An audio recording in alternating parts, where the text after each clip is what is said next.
Hello, my name is George Alonge, and welcome to another episode of DevOps with George. In this channel, we'll learn about DevOps and necessary tools, practices, tweaks, tricks, cheats. Okay, that's probably a tongue twister, but basically we just learn together. So stick around, and hopefully you learn something as well. See you around.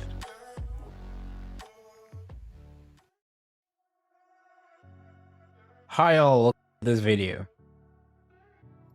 So today I'm going to be showing you how to get started developing Kubernetes applications using K3d. So whether you're just getting started or you're experienced in running Kubernetes applications in the cloud, or you just don't know how, trying to find an easy way to be able to run them locally on your computer, then stick around as we're going to be exploring that in this video. So this video, we're going to be looking at 4 main items. First, we're going to look at how to set up K3d locally for Kubernetes development. So whether you're on Windows or Mac, and then after that, we're going to look at how we can create our first cluster. And then we're going to look at how we can deploy a Kubernetes application to a cluster. And then after that, we're going to look at how we can expose these applications locally using node pods. So without wasting any more time, let's get into it. But before jumping into the installation of this tool called K3d, let's take a moment to understand at a high level what it is. So K3d is Kubernetes and Docker. That's all it is. So it is based off the K3s project, which is a Kubernetes distribution by Rancher.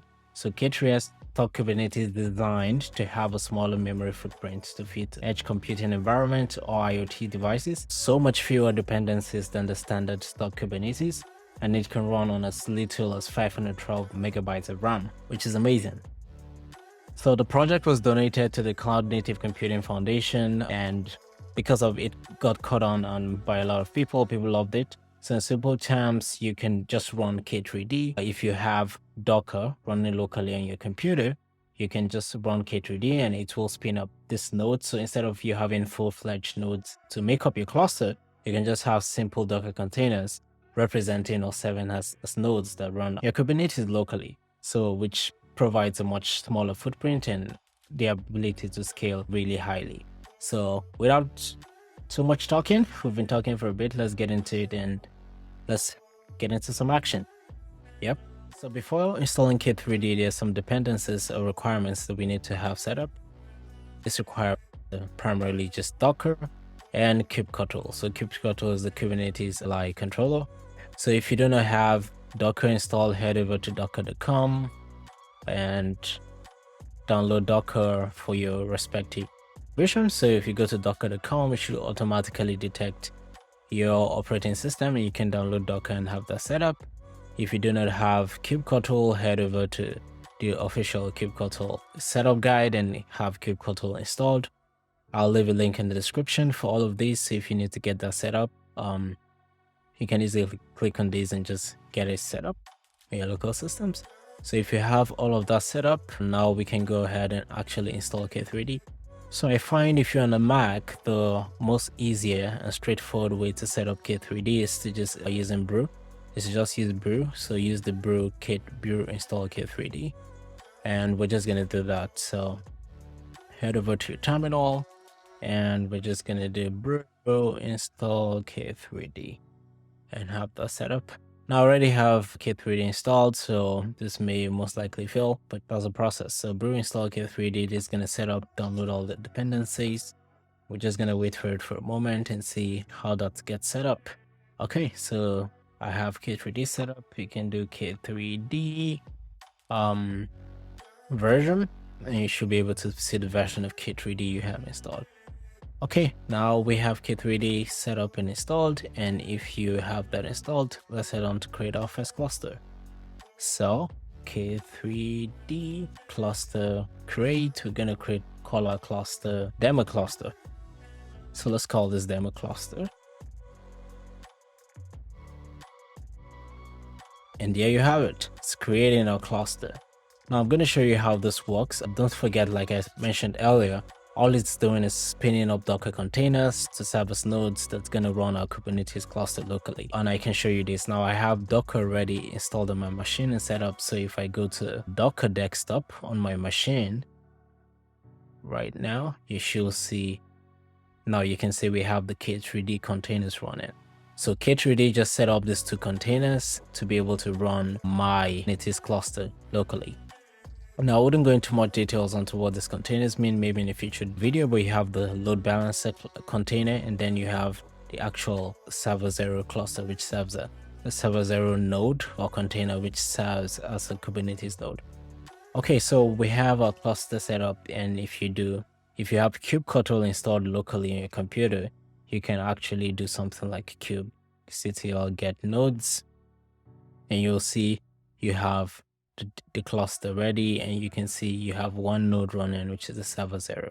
Now remember, we have two containers running. One of those containers serves as a load balancer sitting in front of a cluster to be able to route traffic coming from our host. And the others, right now we just have one node, right? But we can create a cluster with as many nodes as we want actually. And we'll see that shortly. So right now we have our demo cluster created. Something I like to do is, if you want to view more information about the cluster, if you have K3d, you can do K3d cluster list, and you should see the cluster you just created. You can see it has just one node running, and it has a load balancer, as you can see from this. Okay, so now something I like to do is to create a namespace for my applications that are running in the cluster. So for that, I'm just going to create a dev namespace that we're going to be using to install our application. Kubectl create namespace, and we're going to call this namespace dev. Now, if I do kubectl get namespace using the short form, you can see we have our namespace created, which is nice. And with that, now we can set the namespace. Something I also like doing is to set the namespace as the default namespace. So this way, when you do something like kubectl get pods, you don't have to set the namespace every time you do this, right? So how you do this is by just updating the kubectl config by using kubectl config set context. We're going to use the current context, and then we're going to say namespace equal to dev. Okay, now what this does is set our default namespace to the dev namespace. So when we do kubectl get pods, again, you can see it's searching in the dev namespace. Now, we don't need to specify the namespace anymore. It just searches the dev namespace by default, which is awesome. Okay, so if you have that set up, the next thing we're gonna do is to install our application. So let's go ahead and deploy our application. We're gonna be using a demo application called voting app. I'm gonna leave a link to this in the description, and if you do not have this, just go ahead and type this in your browser, github.com get voting app customized. Now this is just a simple Kubernetes application that installs the sample Docker voting application using Kubernetes. So it has a deploy directory, and what we're mainly interested in is just what's in the customized directory. So go ahead and do a git clone of this repository, and I already have this running locally. So as you can see here, I have the application running, and I'm currently at the root of the application. So if I show you what's in the deploy customize directory, this is what we're interested in. Just gonna do a 2-step. Now you can see we have a base and we have an overlays directory, and we have 3 different versions of this application: version 1, version 2, version 3. If you need to understand what this application actually does or how it is actually set up, you can go to the Git repository. There's a README in there that's very detailed, and it tells you, not that detailed, but it gives you an overall idea of what this application is. So you can see we have a voting interface, we have a result interface, we have a database, we have Redis in-memory database running, and we have a worker. So now what I want to do is deploy these applications, the version 2 of this application in particular, in my newly created cluster in the dev namespace. Now I have customize already set up on my computer, but even if you do not really need customize is now part of kubectl. So as soon as you install the kubectl, you already have customize. So since version 1.4 of kubectl, you now have customize in there by default. So I'm just going to deploy that application and the version 2 of that application. I can show you what that looks like. If we go to deploy, customize, overlays, version 2, and result UI service. I'll show you what this is now. This is the interface for the result UI.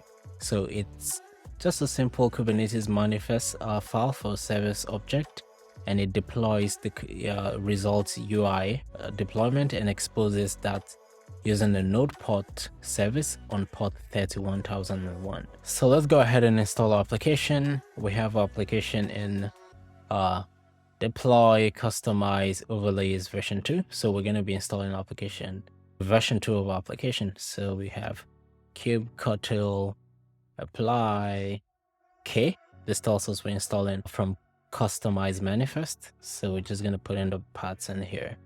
So customize overlays v2,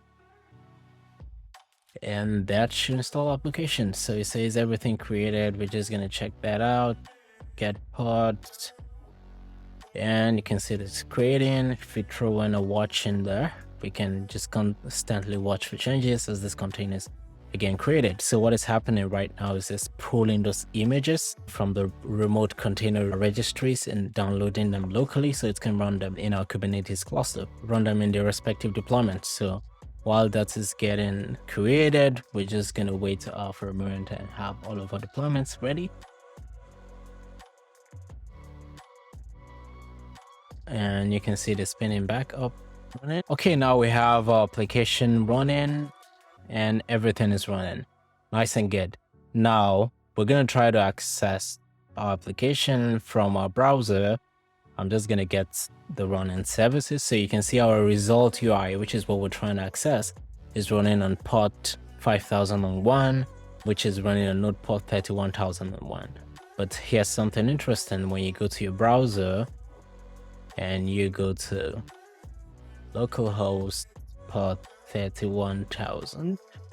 Is it 31,000? 31,001. Yep, 31,000. And we hit it. You can see connection refused. So what's happening?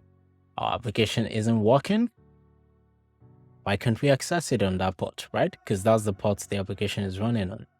So it turns out, for those who are very familiar with Kubernetes and how these things work, you know that this is exposed as a node port, but then that node port is running in the cluster, which is not directly accessible by which we can directly reach by just going to. So that node is not our local host, right? That node is a Kubernetes node. So when you go to your host 31,000 or 31,001, you're not really hitting that node port. So what we're going to do right now is going to be to expose that port to our host operating system. And that is what this load balancer container that we have here that I showed you earlier. So LB here stands for load balancer. So what this does is it sits in front of a cluster and sets up as a proxy for all requests that comes in. And if you expose certain ports on your cluster to your local host, when you go to those ports, it routes those requests to the node ports inside of your cluster. It does like a one-to-one mapping of the ports from your local host and to the nodes that's running in your cluster. So how do we enable this functionality? So we do this by just editing our existing cluster, since we already have. Now there are two ways you can do this. You can either edit your existing cluster to expose those ports to your local host, or you can create a new cluster and set those port mapping at the point at which you create your cluster. So in our case, we already have a cluster running, so we're just going to edit it. So we're going to do K3d cluster edit a cluster it's called a demo cluster, and we have port add. So that's how you do it if you are editing an existing cluster. Now remember, our application is running port 31,000. So we're going to just expose. Now remember, we have one app here running on port 31,000. And we have another one here running on port 31,001.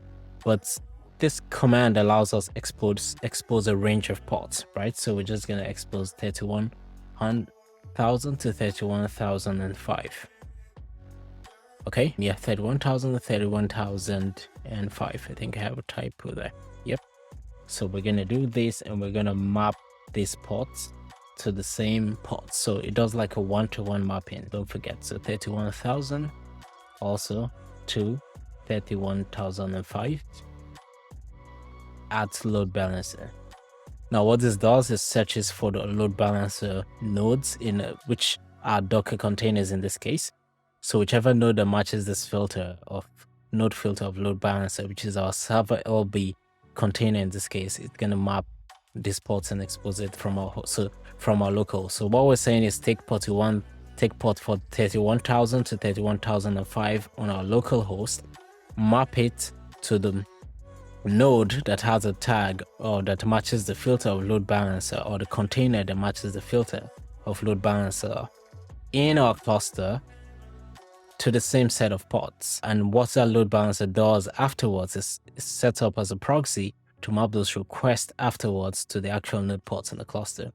So we're just going to do this. When we run this, it's going to update our cluster.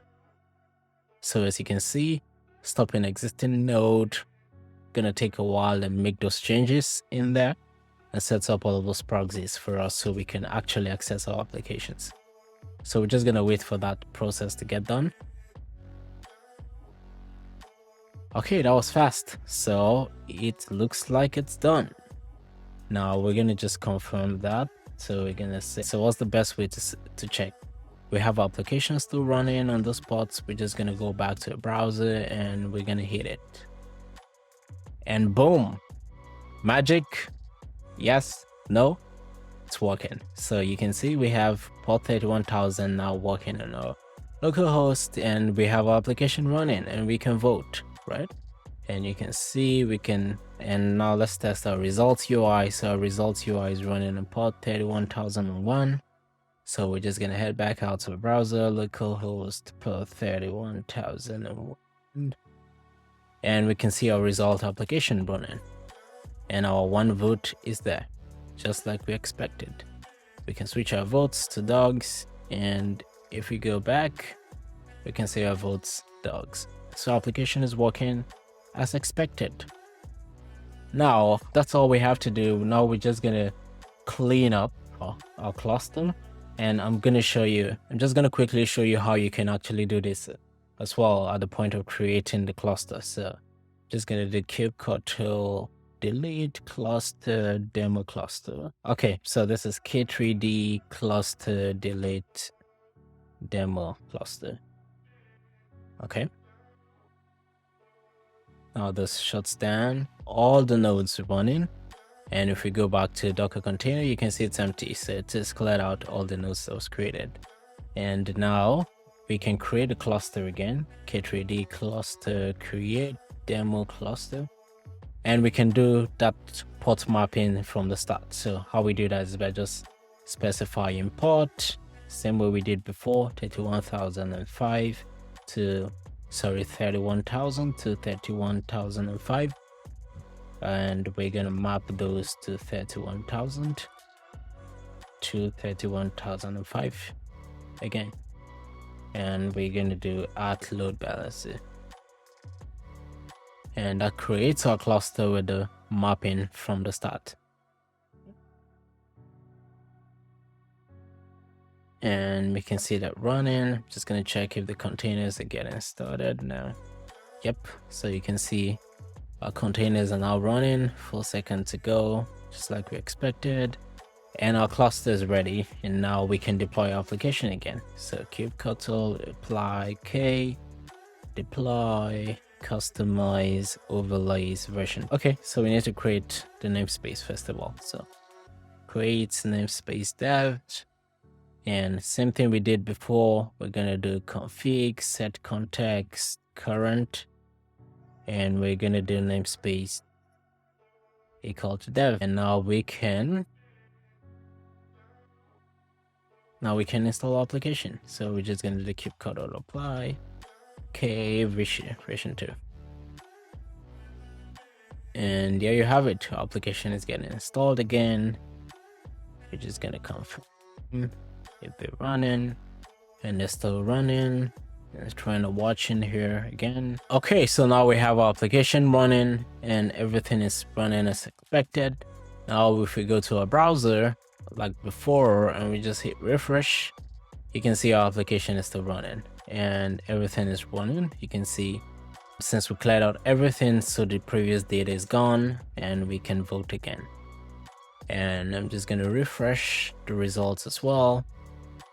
And our votes should be coming in now as before. And just going to do a refresh. And you have to vote. Dogs, cat. Just going to vote again. And there you have it. So it's working. Just took a while for the results UI to pick up the updates, but there you have it. Everything's working again. So that's it for this video. Thanks for watching. Finally, I will just clear out the cluster just to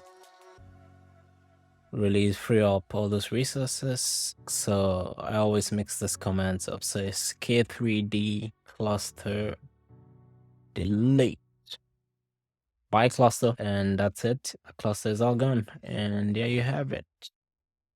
Cluster list and no clusters. So thanks for watching. That's how you able to set up your applications locally using K3d and to do test and deployment of your applications locally. Don't forget to hit the subscribe button if you've learned something so you get notified whenever I drop a new video. And go on and keep hammering. Have a good one. Cheers. Bye. Thank you for watching my video. Don't forget to leave comments and likes on topics of interest that you'd like me to cover. I'll do my best to go through them and cover them as soon as possible. Also, most importantly, don't forget to hit the like and subscribe button so you're kept in the loop whenever this content drops. And until then, keep hammering, keep innovating. See you.